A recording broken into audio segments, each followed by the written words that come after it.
Hola, bienvenidos. En esta clase hablaremos sobre dos conceptos que son muy importantes en el mundo de las funciones: el concepto de la invocación y el concepto de scope. Vamos a partir primero hablando de la invocación. La invocación es simplemente el llamado a una función y se realiza cada vez que queremos ejecutar la función que estamos definiendo.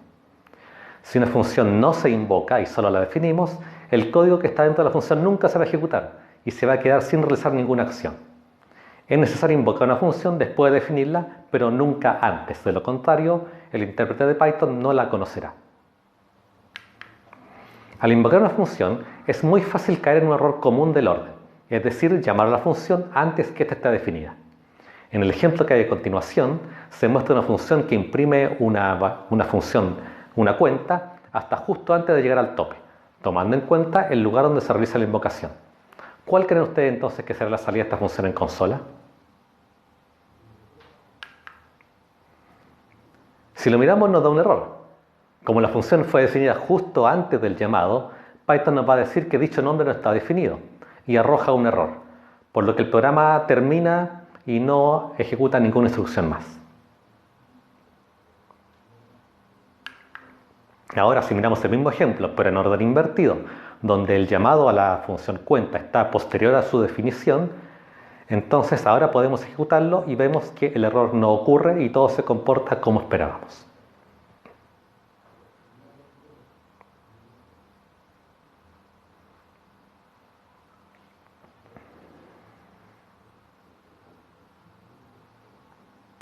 Como ya vimos, al hablar del retorno, es posible igualar el llamado o la invocación de la función a una variable para poder utilizar el valor que la función nos retorna. En la función que vemos a continuación, el cálculo que se realiza es un cálculo sumamente simple, que retorna la variable resultado.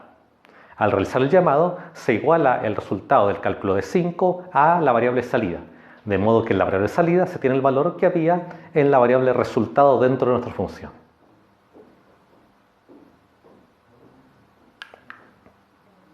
Pasemos ahora al concepto de scope. El scope, también llamado alcance de una función, corresponde al manejo de la variable dentro de esta función. Es muy importante diferenciar los scopes dentro de una función, los cuales son distintos de otros scopes fuera de la misma o dentro de otra función. Hablaremos de un scope externo o superior cuando hablemos de todo aquello que está en el programa, pero fuera de la función. Uno de los usos de la palabra scope es el de la mirilla de los rifles. Así se puede entender como aquello que es capaz de ver la función y trabajar con ella dentro de su alcance. Las variables que están definidas dentro de una función no existen fuera de ella. Pero para entender mejor el scope, lo mejor es ver un ejemplo. La función que estamos viendo ahora determina si un número es divisible por 2, o sea, si es par, y tiene una variable creada dentro de ella que se llama divisor. Como hemos visto, esa variable fue definida dentro de la función spar. Por lo tanto, no existe fuera de ella. Así, al tratar de utilizarla, Python se entregará un error, porque dirá que la variable de nombre divisor no está definida en el scope superior. Sin embargo, se puede utilizar sin problemas siempre que estemos dentro de la función de nombre spar. El hecho de que las variables desaparezcan al terminar una función evita que provocamos errores y permite que usemos los mismos nombres de variables dentro de las funciones, tal como solemos hacerlo con variables iteradoras como i o como j, de modo que no hay que preocuparse al usarlas fuera de las funciones, porque para el programa esas variables no existen fuera de las funciones donde le estamos llamando. A las variables que se usan solamente dentro de las funciones y no existen fuera de ellas, se les llama variables locales, y existen solamente dentro de ese scope, es decir, solo existen dentro de la función que las define.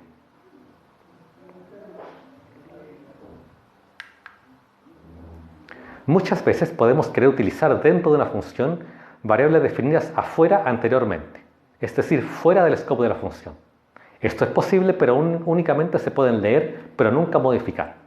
Como dijimos, fuera del scope se entiende como cualquier variable que no fue definida en la función, sino que en un scope externo o un scope superior.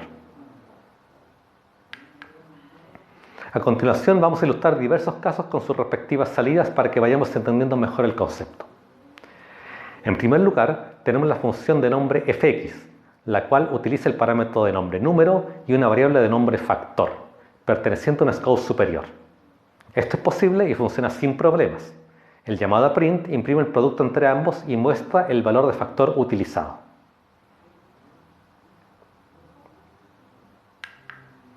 En el siguiente ejemplo se intenta modificar una variable externa del scope superior añadiéndole 0.1.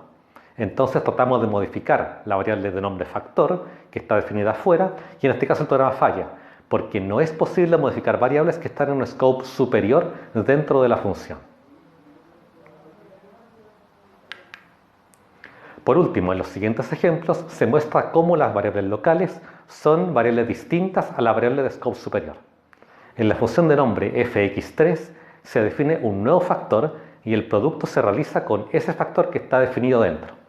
Sin embargo, si se imprime el factor definido fuera de la función, este sigue siendo el mismo 0.5 porque nunca ha sido modificado.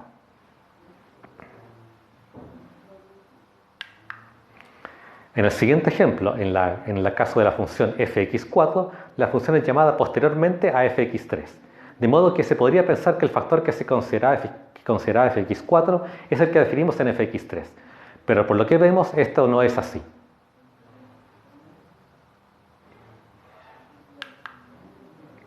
Finalmente, las variables definidas en una función son variables locales y no existen una vez fuera de la función. Por otro lado, dentro de una función es posible leer y usar variables de un alcance a un scope externo, pero no es posible modificarlas en ningún momento. Muchas gracias por su atención y esperemos que nos sigan acompañando en las siguientes clases. Nos vemos.